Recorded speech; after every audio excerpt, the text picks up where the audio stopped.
Never seen the Vale lit up like this before.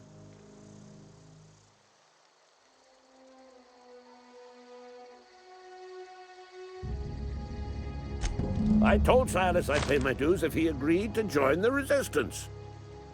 Guess this means he's finally heard the calling.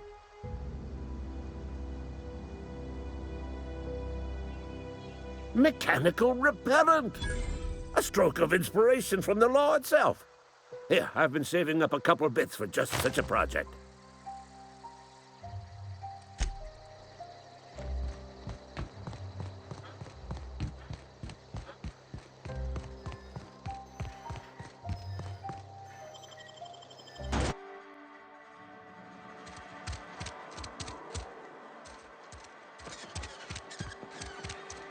I'm sorry. I'll just be a minute.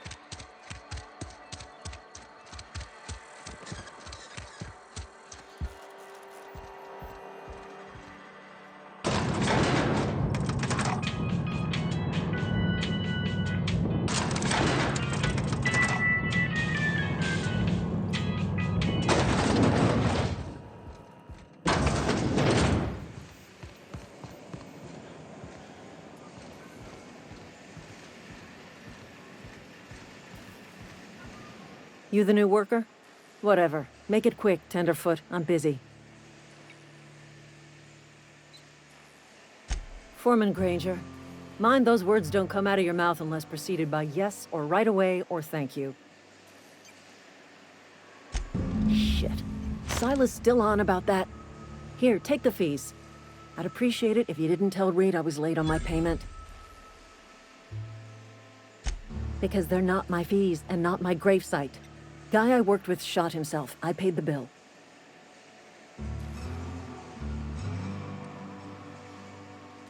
If you're not familiar with board law, you ought to be. Law requires delinquent gravesite fees to be paid by the deceased party's closest living relative, which meant me. Shame, though. Eugene was a good worker. Woke up one morning and put a round through his upper story. Can't imagine why. The kid was doing all right at his desk. We all thought he was an upstanding receptionist. Just between the two of us, I'm pretty shocked his weapon didn't misfire. Spacer's Choice handguns aren't the most reliable. Not half as awful as the bill Eugene left us with. Suicide's a crime. The legal term is irreparable damage to company property. What Eugene did to himself was vandalism.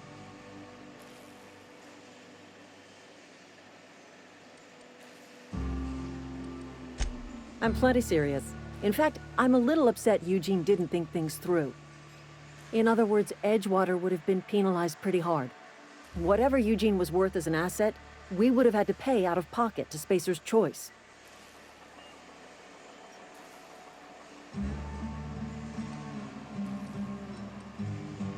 Well, excuse you. I'll have you know, Eugene was an asset to us all. May his atoms be commended to the law. All I know is Silas asked me for Eugene's gravesite fees, which means he was approved for burial, which means his papers went through, which means the town's in the clear.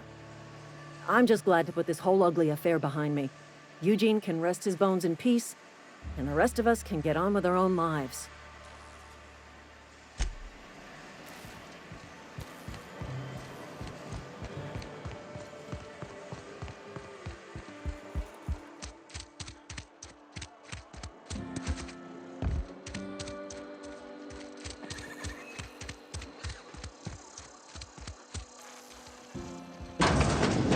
Mr. Thompson. I'm fine, Mr. Thompson. Whoa, did Mr. Thompson send you? Well, you tell Mr. Thompson I'll be right at my post. Tomorrow. Bright and early tomorrow. Because I'm definitely not plagued. As spry as a spring chicken. That's old Abernathy.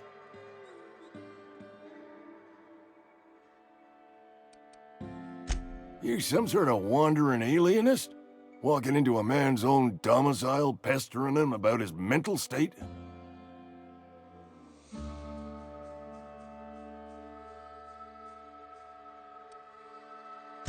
Silas knows, doesn't he? That's why he sent you. That's why he wants me to pay up. He knows. Sounds like he's already told you. You may as well hear it from me. I'm dying. I'm not long for this world. The date of my expiration is fast approaching, and soon I shall be ushered through the great cannery in the skies. Don't say that, Mr. Abernathy. You still got a couple decades in you. I'd steer clear, Ms. Holcomb. My affliction's bound to be contagious. It's plague. Has to be. Silas knows. He knows I got one foot in my grave, and now he wants to charge me for the other one.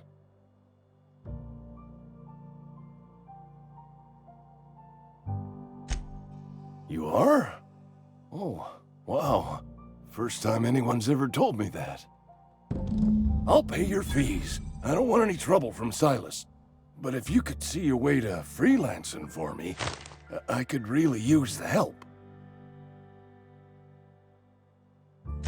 There's a cache of anthracillin tucked away in the old community center.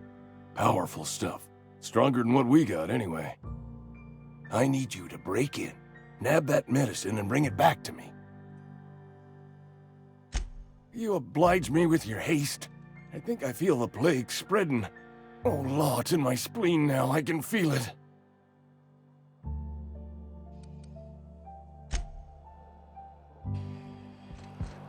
You're making a mistake working for Abernathy.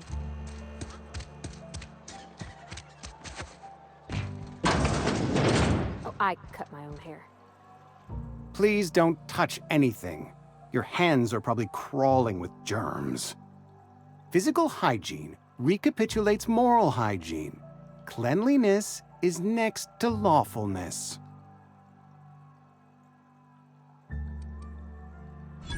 No, thank you. That's quite all right. I've seen enough body parts in my line of work. I'm Conrad. You will report to me if your hair fails to meet Spacer's Choice aesthetic standards. You will also report to me in the event of your death, whereupon I will clean and prepare your remains for interment.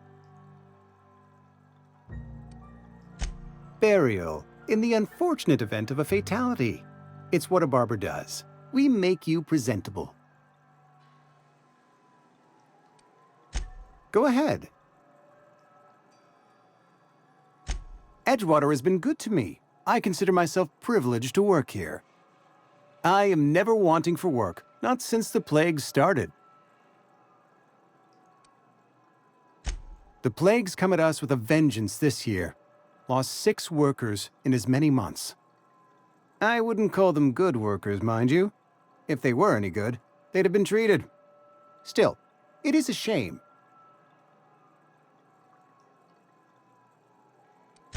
Company policy, friend.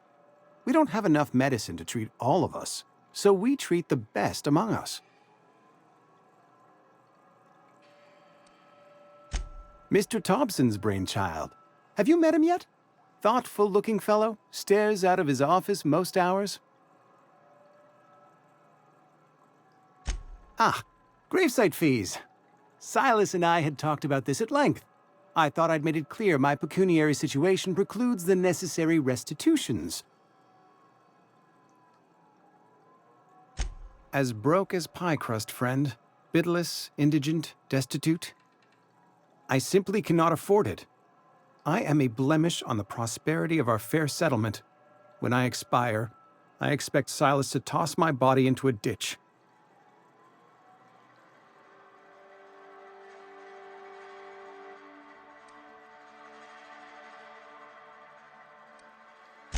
Thank you, no. I despise the cereals. Tell Silas I can't afford to pay, and that I fully expect to have my medical rights revoked for this dereliction. With my apologies.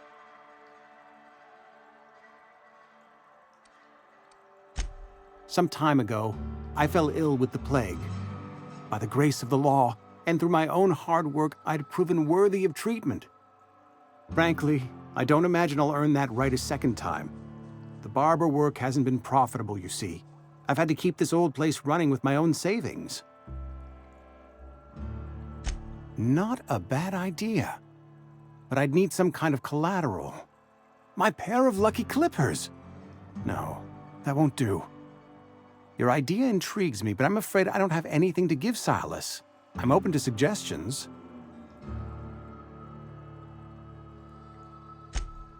Much obliged.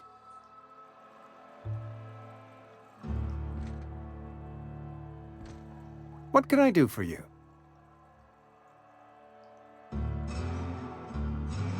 Oh? Am I in the company of a fellow doctor?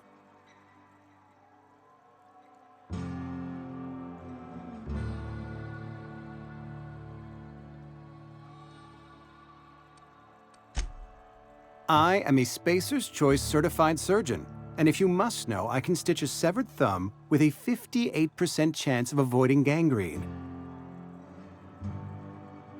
Go ahead.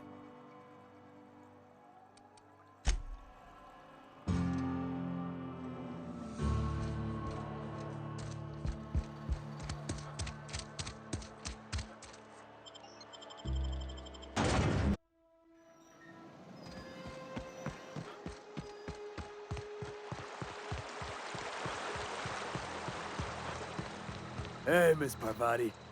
Lovely to see you about, Miss Parvati. Things going all right, Silas? Been keeping him careful and true, miss.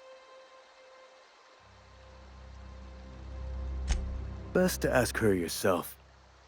My dad's buried here. Silas watches over him when I can't leave the house. Oh. Well, thanks. Something I can do for you? You run into any trouble? Conrad's barber shop is a yawning pit that swallows his every bit. I keep telling him he should cut a few corners, skimp out on the disinfectant. You gotta put the squeeze on Conrad. Find some dirt on him. Maybe check his back room. That's the word, extortion. Been on the tip of my tongue all day.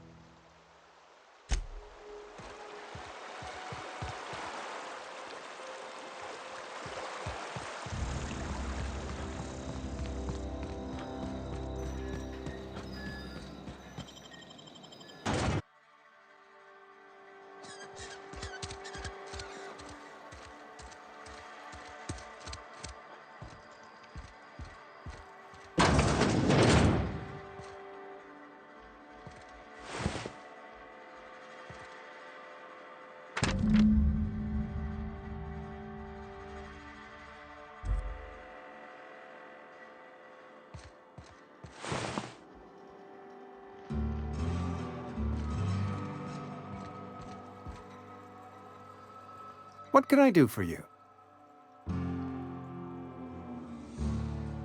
You know about Eugene? How?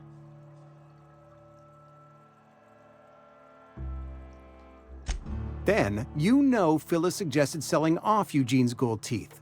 I didn't approve of the idea then, and I don't approve of it now. Eugene's golden teeth were a family heirloom, representing 3 generations of poor dental hygiene. He took them to his grave. More than a few. Those teeth were his personal savings.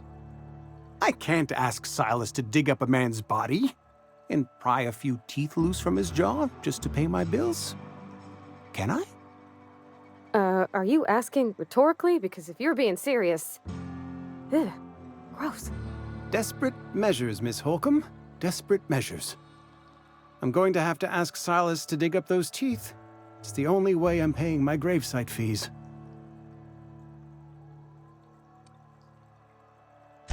Here you are. Gravesite papers affixed with my signature and an IOU.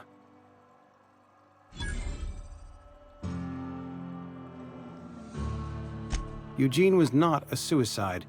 He put a bullet in his brain, yes, but that's largely a technicality. I was the one who prepared Eugene's body for interment. I discovered symptoms of the plague on his corpse, and I discovered medicine in his pocket. Lots of medicine. Eugene overdosed on adrenatime, which is known to cause psychosis and paranoia as possible side effects. The paranoia drove him to take his own life.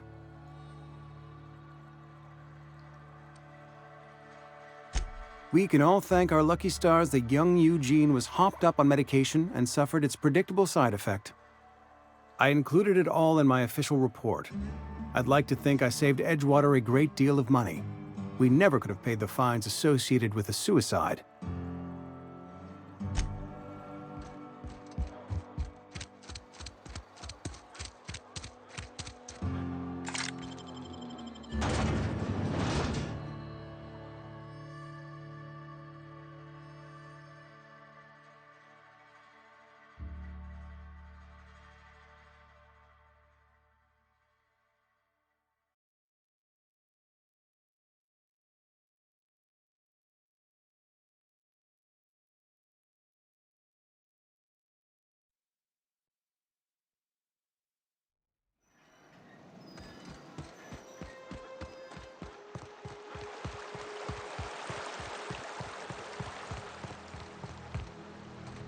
Grave digging's a fine profession.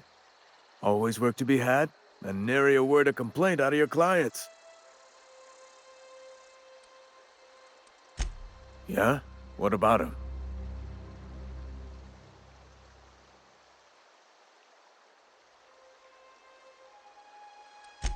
Yeah. Funny thing, Eugene's body ain't where it's supposed to be. The night we was supposed to commend his body to the earth, I had his grave all dug up and ready, right? And so I thought, I'll just rest my eyes a bit. When I woke up, his body was gone.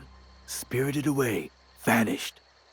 The footprints nearby suggested that Eugene was stolen by marauders. Or he rose from the dead. Let me know if you find anything. You run into any trouble? Reliable work from a freelancer. That's gonna take some getting used to.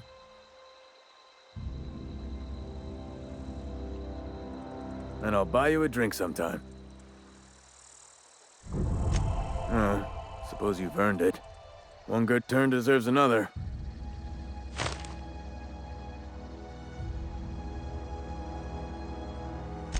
Abernathy was sick? With the plague? That's disgusting. I shook hands with the guy.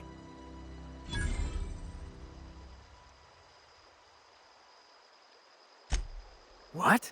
No. If I knew he was sick, I would have had him reported. I needed his fees because of his name. A, for Abernathy. He was at the top of my list, you see?